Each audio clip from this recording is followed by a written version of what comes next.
I'm curious as well if you can talk a bit more about that and what one can do to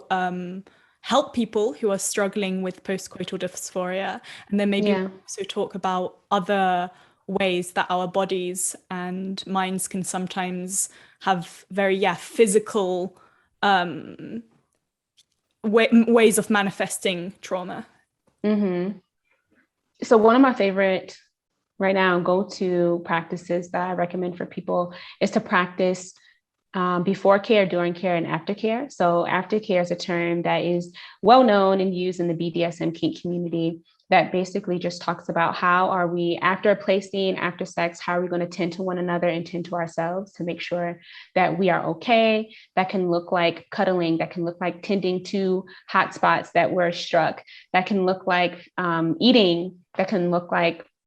checking in with one another mentally and emotionally, like how's everything going for you and how was that experience for you, but also incorporating what does our conversation look like before we engage in anything,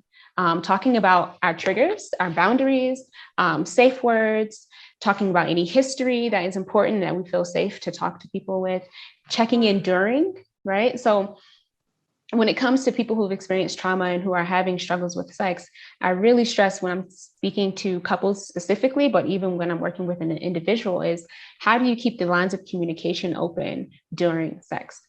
How, as a partner that is a partner of a sexual trauma survivor or a trauma survivor in general, how do you notice these nuances in the body that you can check in and say, hey, I'm noticing that you look kind of glazed over, or your body just got really frozen and stuck in a position, or I'm noticing the changes in your breath, or just stopping and bringing that person to a space where they can realize it on their own, like, oh, I was holding my breath and it wasn't like in a pleasurable orgasmic breathing type of way, right? Or I am feeling really stuck, or I stopped responding to you. And so like it's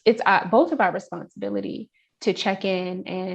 and make sure that we're doing that work together. And so that's like during care, making sure that everything is continuing to be consensual, that we're checking in with emotions and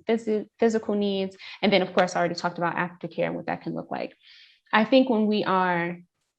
doing that, that can be those micro moments when we're reaffirming to the body, like, this is consensual, I am safe, this is pleasurable, I'm with a partner who is considerate and cares about, my pleasure and my safety, I'm speaking up for myself, I'm getting my needs met. And so it doesn't wait,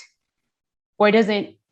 prevents you from waiting to the very end when all that stuff comes crashing down and you're starting to feel and question all these things that you've happened. It's just like, how can we interrupt that in the meantime? And so that's one of my go-to practices where we can involve our partners and make sure that we're more present in the moment vocally, and in tune with our body.